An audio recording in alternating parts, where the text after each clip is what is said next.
வருங்கால அரசு அதிகாரிகளுக்கு வணக்கம். இன்னைக்கு நம்ம என்ன பார்க்க போறோம்னா, 6த் 3 டெர்ம் இருக்கு இல்லையா? அதுல செகண்ட் இயல் தான் பார்க்க போறோம். பராபரக்கண்லேருந்து ஸ்டார்ட் ஆகுது. "தம்முயிர் போல் எவ்வுயிரும் தானென்று தண்டொரல்குல் செம்மையருக்கு ஏவல் என்று செய்வேன் பராபரமே."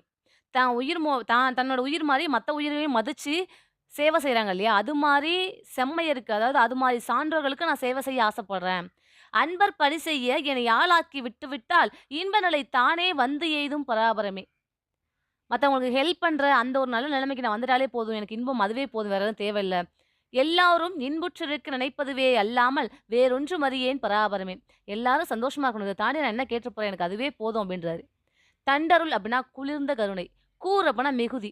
என்னோட ஷார்ப்னர்ல எடுத்து பென்சில கூர் சீவேன் அப்டின்னா, அது மிகுதியா அது மிகுதிப்படுத்து அப்டின்னு அர்த்தம். செம்மையருக்கு அப்டின்னா சான்றோருக்கு. சான்றோர்கள்லாம் செம்மையா இருப்பாங்க. சான்றோர்கள்லாம் செம்மையா படிப்பாங்க அப்டின்னு ஞாபகம் வச்சுக்கோங்க. ஏவல் அப்டின்னா தொண்டு, பணினாலும் தொண்டு தான். ஏவல்னா தொண்டு, பணினாலும் தொண்டு தான். ஓகேவா? தொண்டு செய்ய ஏவுறாங்க. தொண்டு செய்ய ஏவு விடுறாங்க. "போய் தொண்டு செய்ப்பா" அப்டின்னு சொல்லி ஏவி விடுறாங்க. பணினாலும் தொண்டு தான். அப்புறம் நெக்ஸ்ட் பராபரமே அப்டின்னா மேலான பொருளே அப்டின்னு அர்த்தம். எய்தும் அப்டின்னா கிடைக்கும். ஓகேவா? எய்தும்னா கிடைக்கும்னு அர்த்தம். எல்லோரும் அப்டின்னா எல்லா மக்களும். அல்லாமல் அது மட்டும் அல்ல அப்டின்னா, அதைத் தவிர மத்ததெல்லாம் அப்டின்ற அர்த்தம். நெக்ஸ்ட் பாருங்க, தாயுமானவர். இந்த பாடல எழுதுனது தாயுமானவர். திருச்சியை ஆண்ட விஜய ரகுநாத சொக்கலிங்கன் தலைமை கணக்காளரா இருந்தாரு. விஷயம் என்னன்னா, விஜய ரகுநாத தொண்டைமானா, விஜய ரகுநாத கருணாகரனா, விஜய ரகுநாத சொக்கலிங்கமான்னு ஒரு கொஸ்டின் கேட்டிருந்தாங்க. அப்ப அந்த இடத்துல விஜய ரகுநாத சொக்கலிங்கம். விஜய் தாயோட சென்டிமென்ட்ல சொக்கி போயிடுவாரு. விஜய் தாய பார்த்தாவே சொக்கி போயிடுவாரு. விஜய்னா விஜய் ரகுநாத. தாய பார்த்தாலே எப்படின்னா தாயுமானவர். சொக்கி போயிடுவார்னா சொக்கலிங்கம் அப்படின்றத ஞாபகம் வச்சுக்கோங்க. தாய்மானவர் பாடல்கள் தான் தமிழ் மொழியின் உபநிடதம் அப்படின்னு சொல்றாங்க. தாய் தானே உப்புமா செய்வாங்க. உப்புமா செஞ்சு நம்மள சாவடிப்பாங்க. தாய் தான் உப்புமா செய்வாங்கன்னு ஞாபகம் வச்சுக்கோங்க. உபநிடதம். ஓகேவா? நெக்ஸ்ட் கன்னி. கன்னினாவே எப்படி ஒரு மல்லிகை பூ எடுத்து கட்டுறோம், பூ கட்டுறோம்னா, மேல 2 பூ, கீழ 2 பூ வச்சு கட்டுவோம் இல்லையா? அதே மாரி பூக்கள எப்படி தொடுப்போமோ, அதே மாரி 2 அடிகளால் எதுகையில் தொடுக்கப்பட்டது தான் கன்னி. 2 அடி எதுகைன்ற வார்த்தை இருக்கணும். 2 அடி எதுகை அப்படின்ற வார்த்தை இருக்கணும். ஓகேவா? நெக்ஸ்ட் பாருங்க. Book back. தம் பிளஸ் உயிர் அப்படின்னா தம் உயிர். தம் உயிர். A option. இன்புற்று பிளஸ் இருக்க, இன்புற்றிருக்க. இன்புற்றிருக்க. A option. தான் என்று அப்படின்னா தான் கூட்டல் என்று. பாம்பே ஆன்சர். சோம்பல் என்னும் சொல்லுக்கு பொருத்தமான எதிர்ச்சொல் தான் கேட்குறாங்க. சோம்பல் என்னும் சொல்லுக்கு பொருத்தமான எதிர்ச்சொல் என்ன அப்படின்னா சுறுசுறுப்பு. நெக்ஸ்ட் நீங்கள் நல்லவர் பாருங்க.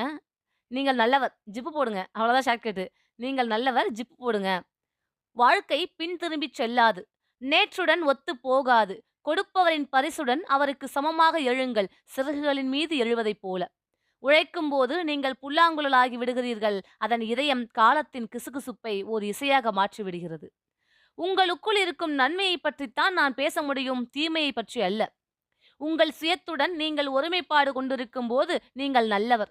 என்னைப் போலிரு, பழுத்து உன் உள்ளீடுகளை எல்லாம் முழுசாய்க் கொடு என்று பழம் வேரைப் பார்த்து நிச்சயமாக சொல்லாது.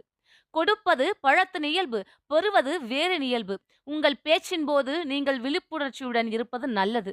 உறுதியாக கால் பதித்து உங்கள் குறிக்கோளை நோக்கி நடக்கையில் நீங்கள் நல்லவர். சொன்னது கலீல் ஜிப்ரான். நீங்கள் நல்லவர், ஜிப்பு போடுங்க அப்படின்னு ஞாபகம் வச்சுக்கோங்க. நீங்கள் நல்லவர் அப்படின்னா கலீல் ஜிப்ரான். இத தமிழ்ல யார் மொழிபெயர்த்தது அப்படின்னா புவியரசு அப்படின்றவரு. புவியரசு அந்த கவிஞர் தான் தமிழ்ல தீர்க்கதரிசின்னு சொல்லிட்டு மொழிபெயர்த்திருப்பாரு. கலீல் ஜிப்ரான் எந்த நாட்டை சேர்ந்தவர் அப்படின்னா லெபனான். ஜிப்பு, லெப்பு அப்படின்னு ஞாபகம் வச்சுக்கோங்க. ஓகேவா? ஜிப்பு, லெப்பு அப்படின்னு ஞாபகம் வச்சுக்கோங்க. பரிசு பெறும்போது நம்ம மனநிலை எப்படி இருக்கும் அப்படின்னா, நல்லா மகிழ்ச்சியா தான் இருக்கும். C answer. வாழ்வில் உயர கடினமா உழைக்கணும். பேசக்கூடாது, கடினமா உழைக்கணும். D answer. பசிப்பினி போக்கிய பாவை. ஒரு குட்டி ஸ்டோரி பார்க்கலாமா? மணிமேகலைய தூக்கிட்டு போய் அந்த தெய்வம் மணிப்பல்லவ தீவுல விட்டுரும். அப்போ அந்த மணிப்பல்லவ தீவுல அந்த பொண்ணு கான்ஷியஸ் வந்ததுக்கு அப்புறமா பார்க்கும்போது அப்படியே அழகா இருக்கும். என்ன பொய்கை, என்ன இடம், என்ன காற்று, என்ன இயற்கை அப்படின்னு ரசிச்சுட்டு இருக்கும்போது ஒரு பொண்ணு வருவாங்க. "அழகிய பெண்ணே யாரம்மா நீ?" அப்படின்னு கேட்கும்போது, "நீங்க யாருங்க இங்க இருக்கீங்க?" அப்படின்னு சொல்லி கேட்பாங்க. என் பெயர் தான் வந்து தீவத்திலகை. நான் வந்து இந்த புத்த பீடிகையும், இந்த புத்த பாத்திரத்தையும், அமுத சுரபியும் நான் பாதுகாத்துட்டு வரேன் அப்படின்னு சொல்லும்போது, "நீங்க யார்? இதுல நான் காவல் காக்குறேன்." அப்ப காவல் காக்குற பெண் பேர் என்னன்னா தீவத்திலகை. வாட்ச்மேன் பேர் தீவத்திலகை. தீவிரமா வாட்ச் பண்றாங்க அப்படின்னு ஞாபகம் வச்சுக்கோங்க. தீவத்திலகை. ஓகேவா? இந்த இடத்துல யார் யாரெல்லாம் இருப்பா? மணிமேகலை இருக்காங்க, தீவத்திலகை இருக்காங்க. அப்புறமா இது இது இது என்னது அப்படின்னு கேட்கும்போது, இங்க பாருங்க பேசிட்டு சொல்றாங்க. இங்க பாருங்க இது பேரு தான் கோமுகி. ஓ! அழகா இருக்கே! கோன்னா பசு, முகினா முகம். பசுமுகம் போல இருக்கிறதுனால தான் இது பேரு கோமுகி. ஓ! பேருக்கேத்த பேரா? Okay, okay. அப்படின்னு சொல்றாங்க. அந்த வடிவத்துக்கு ஏத்த பேரா? ஓகே சூப்பரா இருக்குன்னு சொல்லிட்டு இருக்கும்போதே, இன்னொரு சுவாரஸ்யமான விஷயம் என்ன தெரியுமா? அப்படின்னு தீவத்திலகை ஸ்டார்ட் பண்றாங்க. என்ன அப்படின்னு மணிமேகலை கேட்கறாங்க. அப்படி கேட்டுட்டு இருக்கும்போது தான், இதுக்கு பேரு தான் கோமுகி. இதுல தான் அமுத சுரபி அதாவது வைகாசி மாசம் முழு நிலவு அன்னைக்கு இந்த தண்ணி அப்படியே மேல எழும்பும். இதுக்கு மேல ஒரு பாத்திரம் வந்து நிக்கும். அந்த பாத்திரத்துக்கு பேரு தான் அமுத சுரபி. அத போய் யாரு எடுக்குறாங்க புண்ணியம் செஞ்சவங்க மட்டும் தான் அத போய் எடுக்க முடியும். அப்படி எடுத்து நல்லது செய்றவங்க நல்ல மனசு இருக்கவங்களுக்கு அது கிடைக்கும் அப்படின்னு இருப்பாங்க. பேசிட்டு இருக்கும்போதே அமுத சுரபி அந்த நாள் இந்த நாள் தான். இன்னைக்கு தான் அது வைகாசி திங்கள் முழு நிலவு இன்னைக்கு தான் அப்படின்னு சொல்லிட்டு இருக்கும்போதே, தண்ணி அப்படியே மேல் எழும்பும். டான் டான் டான் டான் அப்படின்ற மாரி யார் யாரும் பார்க்குறாங்க, மணிமேகலையும் தீவத்திலயும் அப்படியே திரும்பி பார்க்குறாங்க. அந்த தண்ணி அப்படியே மேல் எழும்பி நிக்குது. அங்க போய் தண்ணி மேல நடந்து போய் மணிமேகலை எடுக்குறாங்க. திருப்பி நடந்து வராங்க. உள்ள முழுகவே இல்ல. அப்ப அந்த பொண்ணுக்கு அந்த குவாலிட்டி இருக்குன்னு அர்த்தம். அந்த பொண்ணு நல்ல பொண்ணுன்னு அர்த்தம். இந்த அமுத சுரபி கிடைத்தற்கரிய இந்த பொருள் உன்கிட்ட கிடைச்சிருக்குன்னா, உன்னால நாட்டுக்கு பல நல்லது நடக்க போகுதுன்னு அர்த்தம். இத பிரயோஜனமா யூஸ் பண்ணுங்கன்னு சொல்லிருவாங்க. நல்லது அப்படின்னு வரும்போது தான், இன்னொரு பொண்ணு, காய சண்டிகை. அந்த பொண்ணுக்கு ஒரு சாபம் இருக்கும். மொத்தம் அந்த 4 பாத்திரம் தான் பார்க்க போறோம். எக்ஸாம் ரிலேட்டடா ஒரு 4 பாத்திரம் தான். தீவத்திலகை பார்த்தாச்சு. அந்த பொண்ணு தான் வாட்ச்மேனு. இப்பலாம் அந்த ஒரு கோமுகி பத்தி சொல்றாங்க. இந்த மாரி வெளிய வரும்லாம் சொல்றாங்க. நெக்ஸ்ட் காய சண்டிகை. காய சண்டிகைக்கு ஒரு சாபம் இருக்கும். எவ்ளோ சாப்பிட்டாலும் பசி போகவே போகாது. பசி எடுத்துக்கிட்டே இருக்க ஒரு சாபம் இருக்கும். அப்போ அந்த அந்த பொண்ணுக்கு ஒரே ஒரு சாப விமோச்சனம் என்னன்னா, அதே மாரி அள்ள அள்ள குறையாத ஒரு அமிர்த சுரபில இருந்து அந்த பொண்ணு சாப்பிட்டாங்க அப்படின்னா, அந்த பொண்ணு பசி நோய், பசி சாபம் போயிடும். அப்ப ஆனா ஃபர்ஸ்ட் எடுத்தோனே அவங்க அதுல ஃபர்ஸ்ட் சாப்பாடு போடணும். நம்ம என்ன போடுறோமோ அதுதான் பெருகிட்டே இருக்கும். பணத்த போட்டா பணம் பெருகும். சாப்பாடு போட்டா சாப்பாடு பெருகும். இந்த பொண்ணு ஃபர்ஸ்ட் போய் சாப்பாடு வாங்க போறாங்க. அது சாப்பாடு வாங்குறது ஒரு ஆள் இருக்கு. இப்ப நம்மளே சொல்லுவோம்ல, ஒரு கடை இப்ப தான் கடை ஓப்பன் பண்ணியிருக்கேன். போனி நல்லவளா போடணும் அப்படின்னு சொல்லி யோசிப்போம்ல. அதே மாரி ஃபர்ஸ்ட்டு யாரு அவங்க எப்படிப்பட்ட கேரக்டரோ அதுக்கேத்த மாரி தான் அந்த அதுல பாத்திரம் அல்ல குறையாம வந்துட்டுருக்கும். நேரா ஆதிரை கிட்ட போறாங்க. ஆதிரையோட வரலாறு அறிஞ்சு ஆதிரை கிட்ட போறாங்க. அவங்க கற்புலகத்தில் சிறந்தவர் ஆதிரை. அவங்கள்ட்ட போறாங்க. போனோனே, இது மாரி இதுக்கு என்னம்மா? யாரும்மா நீங்க? அப்படின்னு கேட்கும்போது, என்னோட பேர் மணிமேகலை. இது வந்து நானு கண்ணகி கோவலன் அவர்களுக்கு மகள் நான் சாரி மாதவிக்கும், கோவலனுக்கும் நான் மகளா பிறந்திருக்கேன். அப்படின்னு சொல்லும்போது, ஆமா நான் உங்க உங்க அப்பா, அம்மாவ பத்தி நான் கேள்விப்பட்டுருக்கிறேன்.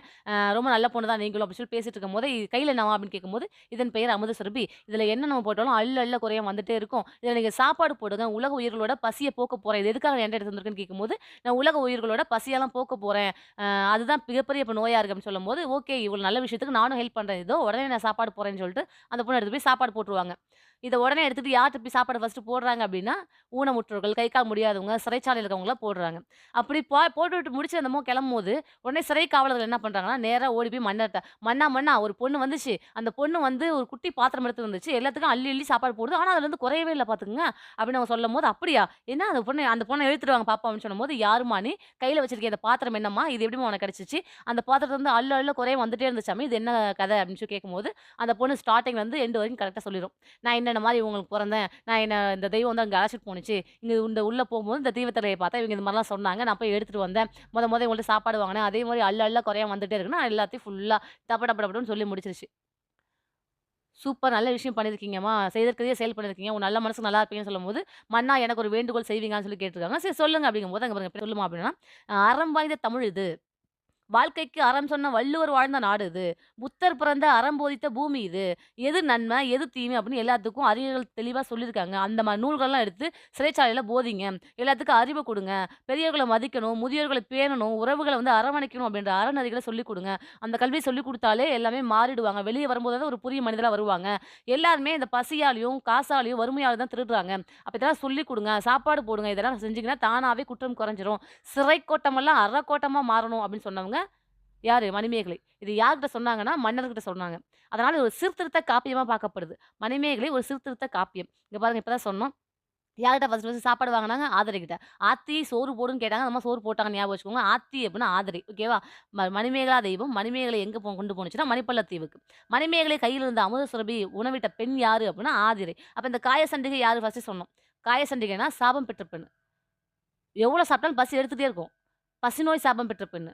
காஞ்சு போய் கிடக்குறா அப்படின்னு ஞாபகம் வச்சுக்கோங்க. அதான் காய சண்டிகை. காஞ்சு போய் கிடக்குறா. என்ன குடுத்தாலும் சாப்பிட்டுட்டே இருக்கா. பசிநோய் தீராத ஒரு சாபம் இருக்கு அந்த பொண்ணுக்கு. ஓகேவா? தீவத்திலகை. தீவிரமா வாட்ச் பண்ணா அப்படின்னு ஞாபகம் சொல்லியிருப்போம். தீவத்திலகைனா வாட்ச்மேன். நெக்ஸ்ட் பாருங்க. பாதம். இது சும்மா டுபாகுரு. இதுல வந்து கொஸ்டின் கேட்க மாட்டாங்க. அப்புறம் எதுக்கு இதெல்லாம் குடுத்துருக்காங்க தேவையில்லாம அப்டின்னா, எடுத்தோனே ஒரு கட்டம் குடுத்து, இந்த பாருங்க ராமகிருஷ்ணன் சொல்ல முடியாது இல்லையா? அவர் எழுதுன ஏதோ ஒரு கதைய போட்டு சுவாரஸ்யமா ஏதாவது ஒண்ணு போட்டு, இங்க பாருங்க இது எழுதுனது ராமகிருஷ்ணன். ராமகிருஷ்ணன் இத மட்டும் எழுதல. இன்னும் நிறைய விஷயத்த எழுதியிருக்காரு. இந்த நல்லதெல்லாம் பண்ணியிருக்காருன்னு சொல்லணும் இல்லையா? அதனால. இப்ப பாதத்துல என்ன கதை அப்டின்னா, சும்மா ஒரு குட்டி ஸ்டோரி சொல்றேன். அப்டி கேட்டுக்கோங்க. பாதத்துல ஒரு ஒரு வயசானவர் இருப்பாரு. வயசானவர் இல்ல. ஓரளவுக்கு ஒரு 40, 45 வயசு எட்டுன ஒருத்தர் இருப்பாரு. அவருகிட்ட வந்து சுத்தமா கையில காசு இருக்காது. வீட்ல திட்டிட்டே இருப்பாங்க. என்ன திட்டிட்டே இருக்காங்க அப்டின்னு வீட்ல திட்டிட்டே இருக்கும்போது ஒரு நாள் கோவத்துல அன்னைக்கு சரியான மழை பெஞ்சுட்டு இருக்கும். வீட்ல சண்டை நடந்துட்டு இருக்கும். சரி நான் சண்டை நடந்துட்டு இருக்குன்னு சொல்லிட்டு, இங்க இருக்கிறத விட நம்ம வெளிய போய் மழையில நனஞ்சுட்டு இருக்கலாம். ஒரு 4 காசு சம்பாதிச்சுட்டு வரலாம்னு சொல்லிட்டு கோவமா கெளம்பிருவாரு. தைக்கிற இடத்துக்கு. அங்க போய் வெயிட் பண்ணிட்டு இருப்பாரு. யாருமே ஒருத்தர் கூட வரமாட்டாங்க. ஒரு பொண்ணு மழை பெய்ய ஆரம்பிச்சுரும். நல்லா கொட்டு கொட்டுன்னு கொட்டிட்டு இருக்கும். அந்த மழையில ஒரு பொண்ணு வரும். குடுகுடுன்னு ஓடி வரும். தாத்தா தாத்தா என்னோட செப்பல் பிஞ்சிருச்சு. செப்பல் தச்சு தர்றீங்களா? அப்படின்னு சொல்லி கேட்கும். Pink colour chappal. ரொம்ப அழகா இருக்கும். அப்படியே உள்ள கால் விட்டா புஸ்ஸுன்னு வெளிய ஒண்ணு வரும். ஒரு பூ மாரி. அந்த அளவுக்கு ரொம்ப அழகா இருக்கும் ஒரு செப்பலு. சரி ஓகே அப்படின்னு சொல்லிட்டு அவரும் வாங்கி வச்சிருப்பார். தச்சு வச்சுருவாரு. மழை விட்டுரும். டைம் ஆயிடும். ஈவினிங் ஆயிடும். அந்த பொண்ணு வந்திருக்காது. வெயிட் பண்ணி பார்த்துட்டு ரொம்ப டைம் ஆச்சுன்னு தாத்தா வீட்டுக்கு போயிடுவாரு. அந்த வயசானவர் வீட்டுக்கு போயிடுவாரு. அப்ப வீட்டுக்கு போனோம்னா மறுநாள் அவர் கொண்டு வருவாரு. மறுநாள் வந்திருக்காது. அடுத்த நாள் வந்திருக்காது. என்ன பண்ணுவோம் ஒரு 2, 3 நாள் கழிச்சதுக்கு அப்புறமா, அவங்க வீட்டுக்காரங்க கேட்க ஆரம்பிச்சுருவாங்க. "என்ன இந்த செருப்ப எடுத்துட்டே போறீங்க, எடுத்துட்டே வரீங்க? இந்த செருப்புல அப்படி என்னதான் இருக்கு? இங்க கொண்டாங்கன்னு" சொல்லிட்டு வாங்கி போட்டு பார்த்துருப்பாங்க. போடுறதுக்கு கால் விட்டுருவாங்க. அவரு கத்துவாரு. "ஏய் போட வேணாம். அது குட்டி பொண்ணோட செப்பல்" அப்படின்னு சொல்லிட்டு இருக்கும்போது நம்ம போட்டுருவாங்க. "இல்லையே எனக்கு பத்துதே, சூப்பரா இருக்கே" அப்படிங்கும்போது இவரு ஆச்சரியமா பார்ப்பாரு. "அப்படியா உனக்கு பத்துதா?" அப்படின்ட்டு. இந்த அம்மா என்ன பண்ணுவாங்கன்னா, ரொம்ப அழகா இருக்கும். அதனால ஓடி போய் பக்கத்து வீட்ல காட்டுவாங்க. இங்க பார்த்தீங்கன்னா, பிங்க் கலர் செப்பல். கால உள்ள விட்டா புஸ்ஸுன்னு வெளிய வரும் ஒரு பூ அப்படின்னு சொல்லிட்டு அழகா காட்டிட்டு இருப்பாங்க. இத பார்த்து பக்கத்து வீட்ல, அந்த வீட்ல பக்கத்துல இருக்கவங்கலாம், "ஏய் நானும் ஒரு தடவ போட்டு பார்க்குறேன்ப்பா, நானும் ஒரு தடவ போட்டு பார்க்குறேன்ப்பா" அப்படிம்பாங்க. சரி ஓகே போடுங்க எல்லாத்துட்டயும் குடுப்பாங்க. சின்னவர்லருந்து பெரியவங்க வரைக்கும் எல்லாருமே போட்டு பார்க்குறது இது பிசினஸா மாறுது. யார் வேணா அந்த வரவங்கலாம் ஒரு ரூ. 2 காசு தரேன் இந்த செப்பல் போட்டு பார்த்துட்டுமா, ஒரு ஃபோட்டோ எடுக்கணுமான்னு கேட்குறாங்க. சரி ஓகே அப்டின்னாச்சு. அப்ப இது பிசினஸா மாத்திட்டாரு. காசு வந்து குமியுது. எல்லாரும் டெய்லியும் ஆயிரக்கணக்கான மக்கள் வராங்க அந்த செப்பல் பார்க்கறதுக்கு, போட்டு பார்க்கறதுக்கு. இவரு அந்த கடன்லாம் தீர்க்கிறாரு. ஒரு பெரிய பணக்காரரா மாறுறாரு. ரொம்ப வயசாச்சு. இப்ப சாக போற ஸ்டேஜ்க்கு வந்துட்டாரு. உயிர் போகல. அந்த பொண்ண பார்க்கணும். எப்படியாவது செப்பல் குடுத்துடணும்னு உயிர கையில பிடிச்சிட்டு இருக்காரு. ரொம்ப அன்னைக்கு திடீர்னு அன்னைக்கு ஷோன்னு மழை பெய்யுது. படுத்த படுக்கையா இருக்காரு. டொக் டொக் டொக்ன்னு ஒரு பொண்ணு தட்டிட்டு இருக்கா. வெளில ஒருத்தவங்க கதவ தட்டிட்டு இருக்காங்க. இவரு யார்றான்னு போய் கதவ தொறந்து பார்த்தா அந்த பொண்ணு. இவருக்கு அடையாளம் தெரியல. நல்லா வளர்ந்துருக்காங்க. நல்லா இளமையா நல்லா வளர்ந்துருக்காங்க. குட்டி பொண்ணா வந்தவங்க நல்லா பெருசா அழகா சூப்பரா வளர்ந்துருக்காங்க. அந்த பொண்ணு ஓடி வந்து, "தாத்தா என்ன ஞாபகம் இல்லையா? எனக்கு தெரியலையா?" அப்படின்றாங்க. "தெரியலம்மா" அப்படின்னு. "நல்லா பாருங்க எனக்கு தெரியல." "தெரியலம்மா." "நான் தான் அன்னைக்கு செப்பல் குடுத்தேனே, பிங்க் கலர் செப்பல். எங்க என்னோடது? தச்சுட்டீங்களா?" "தச்சுட்டேன்ம்மா. உனக்காக தாம்மா வெயிட் பண்றேன். இந்த செப்பலால தான் நான் இப்ப இவ்வளோ பெரிய ஆளா இருக்கேன்னு" சொல்லி பேசி முடிச்சு செப்பல் தராரு. அந்த பொண்ணு போட்டு பார்க்குறாங்க. அந்த பொண்ணுக்கு பத்தல. ஒரு கால் செப்பல் ஏற்கனவே ஒரு கால் போட்டிருந்தாங்க இல்லையா? அந்த செப்பல் அந்த பொண்ணுக்கு கரெக்ட்டா இருக்கு. இவரு தச்சு குடுத்தாரு இல்லையா? எல்லாரும் போட்டாங்க இல்லையா? அந்த செப்பல் அந்த பொண்ணுக்கு பத்தல. அதோட முடிக்கிறாங்க கதைய சுவாரஸ்யமா. எல்லாருக்கும் சின்னவங்கலேருந்து பெரியவங்க வரைக்கும் எல்லாத்துக்கும் போட்ட செப்பல். அந்த பொண்ணுக்கு பத்தல. விஷயம் என்னன்னா, நம்ம எல்லாத்துக்கும் அட்வைஸ் பண்ணுவோம். ஆனா, அதே அட்வைஸ் நமக்கு ஒர்க் அவுட் ஆகாது. நம்ம எல்லாத்துக்குமே எல்லாத்தோட விஷயத்துக்கும் நம்ம மூக்க நுழைச்சு போய் அட்வைஸ் பண்ணுவோம். அப்படின்னும் இத நீங்க வச்சுக்கலாம். இது சொன்னது யாரு? ராமகிருஷ்ணன். ராமகிருஷ்ணன் நம்ம ராமர் அப்படின்னு வச்சுப்போம். ராமரோட அந்த ராவர்கள் ஒரு உப பாண்டவர்கள் இருப்பாங்கல்ல. ராமர்ல உப பாண்டவரோட ஒருத்தர். உப பாண்டவர்கள்ல ஒருத்தரான ராமர் கதைய தேசமே அறிஞ்சிருக்கு. அவர் கால் எங்கெங்கலாம் போணுச்சு, என்னலாம் உரையாடினாருன்னு. வனவாசம் தானே போனார் ராமரு. அவ்வளோதான் அந்த மொத்த ஷார்ட்கட்டே அவ்வளோதான். உபபாண்டவர்ல ஒருத்தர் தான் ராமர். உபபாண்டவர்னா உபபாண்டவம். ராமன்னா ராமகிருஷ்ணன். அவரோட கதை இந்த தேசமே தெரியும். கதாவிலாசம் தேசம். தேசாந்திரி. அவர் கால் எங்கெல்லாம் போணுச்சு, என்னலாம் உரையாடினாரு எல்லாத்துக்கும் தெரியும். கால் முளைத்த கதைகள், தாவரங்களின் உரையாடல். இதெல்லாம் ராமகிருஷ்ணர் பண்ணது. இவ்வளவுதான் ஷார்ட்கட்டு. நெக்ஸ்ட் பெயர்ச்சொல் வாங்க. பெயர்ச்சொல் மொத்தம் 6 வகைப்படும். பொருட்பெயர், இடப்பெயர், காலப்பெயர், சினைப்பெயர், பண்புப்பெயர், தொழிற்பெயர். ஒண்ணும் இல்ல. ஒரு பொருள குறிச்சுச்சு. உயிர் உள்ளது, உயிரற்றது எல்லாமே பொருட்பெயர் தான். இப்ப நான் உயிரோட தான் இருக்கேன். பிரியா பொருட்பெயர். முருகேசன் பொருட்பெயர். மகிழன் பொருட்பெயர். சேரு பொருட்பெயரு. பஸ்ஸு பொருட்பெயரு. உயிர் உள்ளது, உயிர் அல்லாதது எல்லாமே ஒரு பொருள்னா அது பொருட்பெயர் அவ்வளோதான். இடப்பெயர் இடத்த குறிக்கிறது. பூங்கா, பள்ளிக்கூடம், காலேஜ் இதெல்லாம் இடப்பெயர். காலம்னா ஒரு நிமிஷம், வினாடி, நொடி, மாதம், வருடம், யுகம், ஊழி இது எல்லாமே என்னதான்? காலப்பெயர் தான். நெக்ஸ்ட் சினைப்பெயர். பொருட்பெயர் அப்படின்னா பிரியா. பிரியான்னா பொருட்பெயர். பிரியாவின் கையினா சினைப்பெயர். ஃபுல்லா இருந்துச்சுன்னா அது பொருளு. நிறைய உறுப்பு சேர்ந்து ஃபுல்லா இருந்துச்சுன்னா அது பொருளு. ஒரு ஒரு பர்ட்டிகுலர் டாபிக் மட்டும் பர்ட்டிகுலர் உறுப்ப மட்டும் பிரிச்சு எடுத்தோம்னா அது சினைப்பெயர். முகம் அப்படின்னா தனியா இருக்கு இல்லையா? கை தனியா இருக்கு இல்லையா? விரல் தனியா இருக்கு இல்லையா? அதெல்லாம் சினைப்பெயர். அப்போ செடி அப்படின்னா பொருட்பெயர். செடி அப்படின்னா பொருட்பெயர். இலை அப்படின்னா சினைப்பெயர். செடி அப்படின்னா பொருட்பெயர். பூ, மல்லிகைன்றது பூ அது. பூ அப்படின்ற சினைப்பெயர். அப்ப ஃபுல்லா ஒரு பொருள பத்தி பேசணும்னா அது பொருட்பெயர். குட்டியா ஒரு விஷயத்த தனியா ஒரு உறுப்ப பத்தி மட்டும் பேசினா அது சினைப்பெயர். இவ்வளோதான். நெக்ஸ்ட் பண்பு பெயர். பண்பு பெயர் அப்படியே நீக்கிட்டோம். நம்ம தொழில் பெயர் வருவோம். தொழில் பெயர் ஓடுதல், ஆடுதல், விளையாடுதல் இது எல்லாமே செய்றது எல்லாமே தொழில் பெயர். இப்ப எங்க வருவோம்? பண்பு பெயருக்கு வருவோம். பண்பு பெயருக்கு இன்னொரு பேரு. பண்பு பெயர் நத்திங் பட் குணப்பெயர். பண்பு பெயர்னா அதுக்கு இன்னொரு பேர் குணப்பெயர். இப்ப நான்னு வச்சுக்கோங்களேன். இப்போ உங்க உங்க தமிழ் மேம் இருக்காங்க. ஓகேவா? அவங்க எப்படி இருப்பாங்க? அதான் அவங்களோட பண்பு, குணம்லாம். எப்படி இருப்பாங்கன்னு நம்ம கேட்கும்போது, அதுக்கு நிறைய விதமா ஆன்சர் பண்ணலாம். எப்படி இருப்பாங்கன்னா, கருப்பா இருப்பாங்களா? வெள்ளையா இருப்பாங்களா? குட்டையா இருப்பாங்களா? நெட்டையா இருப்பாங்களா? சப்படையா இருப்பாங்களா? குண்டா இருப்பாங்களா? நல்லா இனிக்க இனிக்கி பேசுவாங்களா? இல்ல மோசமா பேசுவாங்களா? கரடு முரடா நடந்துப்பாங்களா? இல்ல சாஃப்ட்டா நடந்துப்பாங்களா? இவ்ளோ விஷயம் இருக்குல்ல. இது எல்லாமே என்னதான்? பண்பு பெயர் தான். குணப்பெயர் தான். அப்போ வடிவம், வடிவம், சுவை எல்லா வடிவங்களும் அளவையும் அளவைனா நீட்டல், முலம் அதெல்லாம் சொல்லுவோம் இல்லையா? அளக்கிறது எல்லாமே. வடிவங்கள், அளவுகள், எண்ணிக்கை, அறுசுவை, 7 வண்ணங்கள், மை விகுதி பெற்றவை. இது எல்லாமே பண்பு பெயர் தான். இப்ப நான் சொன்னேன் இல்லையா? இது மட்டும் தான் பண்பு பெயர். இப்ப நன்மை, மை விகுதி பெற்றிருக்கா? அது ஒரு பண்பு பெயர். வட்டம், நான் அப்ப தான் சொன்னேன். உங்களுக்கு வடிவம் அத்தனையுமே வட்டம், சதுரம், முக்கோணம், செவ்வகம் எல்லாமே. வடிவம் அத்தனையுமே பண்பு பெயர். அப்ப வடிவம் அப்படின்னாலும், அளவைகள் அப்படின்னாலும், எண்ணிக்கை அப்படின்னாலும், கலரு 7 வண்ணங்கள், அறுசுவை இது எல்லாமே என்னதான்? பண்பு பெயர் தான். நெக்ஸ்ட் பாருங்க தொழில் பெயர் பார்த்தாச்சு. இவ்வளதான். அப்படியே எடுத்துக்காட்டு பாருங்களேன். பொருட்பெயர்னா என்னது? உயிர் உள்ளது, உயிரற்றது எல்லாமே வந்து பொருட்பெயர்ன்னு தான் சொல்றோம். மரம், செடி, மயிலு, பறவை, புத்தகம், நாற்காலி தான். ஓகேங்களா? புத்தகம் என்பது பொருட்பெயர். பக்கம், பேஜ், பேப்பர், ஒரு பேஜ் இதெல்லாம் வந்து சினைப்பெயர். நாற்காலி பொருட்பெயரு. நாற்காலியோட காலு, மேசை பொருட்பெயர். இதெல்லாமே பொருட்பெயர். மரம் அப்படின்னா பொருட்பெயர். அதில் உள்ள கிளை, செடி, செடி பொருட்பெயர். அதில இருக்கக்கூடிய பூவு, இலை இதெல்லாம் வந்து சினைப்பெயர். மயிலு பொருட்பெயர். ஆனா தோகை சினைப்பெயர். பறவை பொருட்பெயர். ஆனா இறகு, அலகு, மூக்கு, கண்ணு, காது இதெல்லாம் தனித்தனியா சொன்னோம்னா அது சினைப்பெயர். இவ்வளவுதான் சொல்றாங்க. பொருட்பெயர் அப்படின்னா முழுசா ஒரு பொருளு. இடப்பெயர்னா சென்னை, பள்ளி, பூங்கா, தெரு இதெல்லாம். காலப்பெயர்னா நிமிடம், நாள், வாரம், சித்திரை, ஆண்டு இதெல்லாம் வந்து காலம். சினைப்பெயர்னு சொல்லியாச்சு. கண்ணு, காது, இலை, கிளை இதெல்லாம். பண்பு பெயர். பொருளின் பண்பை குறிக்கும் பெயர் பண்பு பெயர் அவ்வளவுதான். மொட்டையா குடுத்துட்டாங்க. நான் உங்களுக்கு தெளிவா சொல்லியிருக்கேன். வடிவத்திலிருந்து, எண்ணிக்கையிலிருந்து, ஃபுல்லாவே நன்மை, தீமை ஏதாவது மை விகுதி பெற்றதுலருந்து, வண்ணங்கள்லருந்து, கலர்ஸ் ஃபுல்லா எல்லாமே பண்பு பெயர்ன்னு சொல்லியிருப்போம். சுவை முக்கியமா சுவை ரொம்ப முக்கியம். பண்பு பெயர். நெக்ஸ்ட் தொழிற்பெயர் அப்படின்னாவே தல் விகுதி பெற்றிருக்கணும். அவ்வளோதான். படித்தல், ஆடுதல், ஓடுதல் இது எல்லாமே தொழில். தொழில குறிக்கிறதுனா தொழில் பெயர் அவ்வளோதான். இங்க பாருங்க எக்ஸாம்பிள் குடுத்துருக்காங்க. நெக்ஸ்ட் இடுகுறி பெயர்னா என்னன்னு கேட்குறாங்க. ஒண்ணும் இல்ல. இப்ப நான் பொறக்கும்போது எனக்கு பிரியான்னு பேர் வச்சுட்டாங்க. என்ன கேட்டா பேர் வச்சாங்க? இல்ல. இப்போ நான் பிரியமா இருக்கேங்கிறதுனால எனக்கு பிரியான்னு பேர் வச்சாங்க? இல்ல. அப்போ இப்ப கரிகாலன் அப்படின்னா காலு கருப்பா இருக்கனா கரிகாலன் பேர் வச்சாங்க? இல்ல. எதுவுமே ஒரு ஒரு காரணமே இல்லாம ஒரு பேர் வச்சுட்டாங்கன்னா, அது இடுகுறி பெயர். காரணத்தோட பறக்கிறதுனால அது பேர் பறவை. 4 கால் இருக்கிறதுனால அது பேர் நாற்காலி. அது மாரி ஒரு காரணத்தோட ஒரு பேர் வச்சாங்கன்னா, அது காரணப் பெயர் அப்படின்னும், காரணமே இல்லாம உனக்கு நம்மளா ஒரு பேர் இட்டுக்கணும். இட்டுக்கணும் அப்படின்னா இடுகுறி பெயர் அவ்வளதான். காரணம் இல்லாம நம்ம முன்னோர்கள் காரணமே இல்லாம ஒரு பேர் வச்சாங்கன்னா, அது இடுகுறி பெயர். இதுலயுமே இடுகுறி பொதுப் பெயரா, இடுகுறி சிறப்பு பெயரான்னு இருக்கு. இப்போ மரம், மண்ணு இதெல்லாம் இடுகுறி பெயர் தான். ஆனா, மரம்னு எல்லாத்தையும் சொல்ல முடியும். ஆனா, வாழைன்னு வாழை மரத்த மட்டும் தான் சொல்ல முடியும். கரெக்ட்டா? மரம்னா எல்லாத்துமே மரம் தான். அப்ப அது பொதுப்பெயர். இடுகுறி பொதுப்பெயர். ஆனா, அதுக்குள்ளேயே வாழை. வாழை அப்டின்னா, அது வாழைனா வாழை மரத்துக்கு மட்டும் தான் வாழைன்னு சொல்ல முடியும். அப்ப அதுக்கு மட்டும் தான் சிறப்பா அந்த பேர் இருக்கு. அப்ப இடுகுறிலேயே பொதுப்பெயர், சிறப்பு பெயர்ன்னு இருக்கு. ஓகேவா? அதே மாரி காரண பெயர்லயும். காரண பெயர்லயும் அப்படிதான். பொதுவா பறவை அப்டின்னா பறக்கிறதுனால அது பறவை. அதிலேயே மீன் கொத்தி அப்டின்னா, அந்த மீன் கொத்தி மீன மட்டும் தான் கொத்தும். அந்த மீன் கொத்திக்கு மட்டும் தான் அந்த பேர் இருக்கும். அப்போ காரண சிறப்பு பெயர் அப்டின்னா மீன் கொத்தி, காரண பொது பெயர்னா பறவை. பறவைனா அது எல்லாத்துக்கும் பறவை தான். இடுகுறி பொதுப்பெயருக்கு அப்படிதான். இடுகுறி பொதுப்பெயர் அப்டின்னா மரம். இடுகுறி சிறப்பு பெயர் அப்டின்னா, அந்த மரத்துக்குள்ள அது மா மரமா இருக்கலாம். கருவேலங்காடு. கருவேலங்காடுன்னா, அந்த வேல மரம் இருக்கிறது மட்டும் தான் அது கருவேலங்காடுன்னு சொல்லுவாங்க. காடுன்னா பொதுவு தான். இப்ப காடுன்னா அது எல்லாமே இருக்கும். பொதுவு தான். ஃபாரஸ்ட் தான். ஆனா கருவேலங்காடு அப்டின்னா, அந்த இடத்துல வேல மரம் மட்டும் தான் இருக்குன்னு அர்த்தம். கருவேல மட்டும் தான் இருக்குன்னு அர்த்தம். அப்ப அது சிறப்பு பெயர். இடுகுறி சிறப்பு பெயர். இவ்வளதான். காரணம்னா காரணம் கருதி வச்சிருப்பாங்க. அதிலேயே பொதுவா எல்லாத்துக்கும் உரியது அப்டின்னா, அது பொதுப் பெயர். இங்க பாருங்க. காரண பொதுப் பெயர் பாருங்க. பறவை, அணி. அணிவதனால அது பேர் அணி. எதெல்லாம் நம்ம அணியிறோமோ, அதெல்லாம் அது நகை. அது அணி. அதுக்குள்ளேயே வளையல். வளைஞ்சிருக்கிறதுனால மட்டும் தான் அது பேர் வளையலே. அப்போ அதுக்குள்ள ஒரு வளையலுக்கு மட்டும் தான் வளையல் சொல்ல முடியும். அப்ப அது சிறப்பு பெயர் அப்டின்றாங்க. இவ்வளவுதான். மரங்கொத்தி இதெல்லாம் சிறப்பு பெயர்.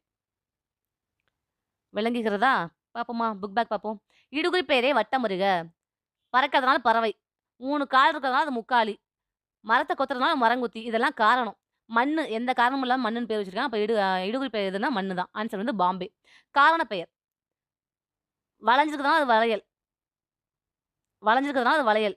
மரம் ஏன் வச்சாங்கன்னு தெரியாது. சுவர் ஏன் வச்சாங்கன்னு தெரியாது. யானைன்னு ஏன் பேர் வச்சாங்கன்னு தெரியாது. பட் ஆனா வளைஞ்சிருக்கிறதுனால வளையல்ன்னு பேர் வச்சாங்க. அப்ப காரண பெயர் அப்படின்றது பாம்பே. B answer.